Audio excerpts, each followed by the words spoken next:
Good afternoon, Miss Elisa. Good afternoon, ma'am. Okay, Miss Elisa, can you tell me about yourself? Good afternoon, ma'am. My name is Elisa Labran, 24 years old. I am a married. I have one child from Alicia branch. Okay, I have few questions for you to answer, so let's start. Why do you want to work as a maid? I want to work as a maid to help my family in our finance and also to support the education of my child. Okay, why you choose Malaysia when there is a lot of other country? Ma'am, the time in Malaysia and the Philippines is also near from Philippines. Okay. Miss Elisa, can you repeat again your answer? Why you choose Malaysia when there is a lot of other country? The time in Malaysia and the Philippines are the same, and also from Philippines, ma'am. Okay, how are you qualified for this job? Because I'm hardworking and disciplined and kind people, ma'am. Okay, may I know what is your education level is? College level, ma'am. Okay, what is your recent or what was your work experience before? I work in Unitap General Merchandise, ma'am, as a sales lady. Okay, have you worked abroad before? No, ma'am. Do you have experience of taking care of baby? Yes, ma'am, my baby. Okay, how about elder or older people? Do you have the experience that you take care before? Yes, ma'am, my grandmother.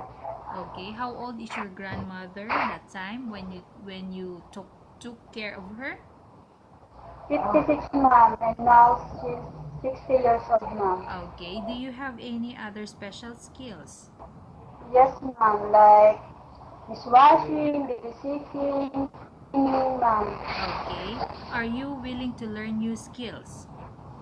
Yes, ma'am. Are you willing to work with a family where the mother-in-law or any relatives stay together? Yes, ma'am. Currently, are you still working now?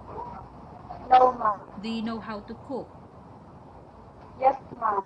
Okay, so what sort of food can you cook? Filipino food, ma'am, like adobo, paksiw, tinola, ma'am. Okay, are you aware that you will have to do washing, cleaning, ironing, and cooking? Yes, ma'am. From all the house chores like cooking, cleaning, ironing, and washing, which do you like most? Cleaning, ma'am. If ever you were selected to work in Malaysia, who will take care of your kid? My husband and my mother, ma'am. You are not allowed to use handphone or cell phone during working hours. Yes, ma'am. You are only allowed to use handphone or cell phone after you finish all the works and when going to bed.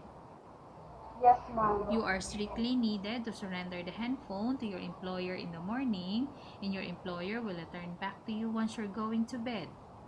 Yes, ma'am. If ever your employer finds out that you're abusing your handphone and it's affected your work performance, your employer will confiscate your handphone and you're not allowed to hold it anymore.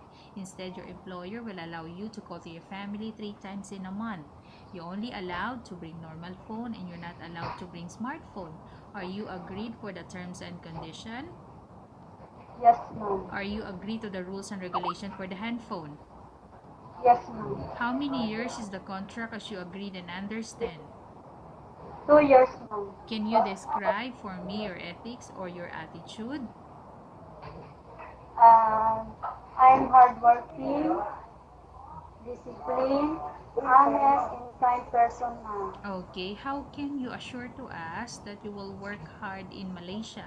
What will you do here in Malaysia? I want work.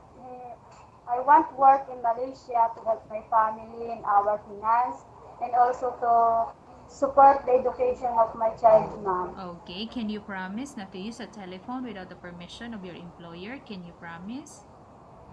Yes, ma'am. Can you promise not to put on makeup but to dress properly while work? Yes, ma'am. Can you promise not to invite friends and relatives without the consent of your employer? Yes, ma'am. Can you promise not to ask for advance salary from your employer under any circumstances? Yes, ma'am. Do you really understand of the rules and regulation of the agency? Yes, ma'am. Do you pay any placement fee for you to come to Malaysia to work as a maid? Do you pay? No, ma'am. Okay. Do you have any history of sickness, example breast cancer or any other illness? No, ma'am. Do you suffer from any skin diseases, allergy or physical defect? No, ma'am. Okay. Have you suffered from any serious illness? No, ma'am. Do you smoke? No, ma'am. Do you have any tattoo in your body? No, ma'am. Do you take any prohibited drugs before? No, ma'am. Have you undergone any operation or surgery? Yes, ma'am. Okay, may I know what type of operation or surgery? Here in my lower of my ears, ma'am. Okay, so is it any mass or Yes, lump? ma'am. Okay, so have Mass. mass. Okay, Yes, ma'am. when, what year is that? What month, what year you had your operation? April 15, 2012, ma'am. Okay, are you medically fit? Yes, ma'am. Are you in any medication? No, ma'am. Are you allergic with any food? No, ma'am. Okay, are you prepared to work for the employer of any race or any nationalities? Ma'am? Are you prepared to work for the employer of any race? Yes, ma'am. Are you prepared to eat the type of food taken or given by your employer?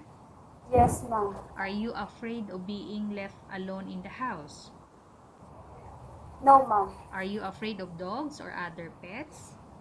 No, ma'am. Can you promise to work according to instruction from your employer? Yes, ma'am. Do you have any immediate family working in Malaysia? No, ma'am. Okay.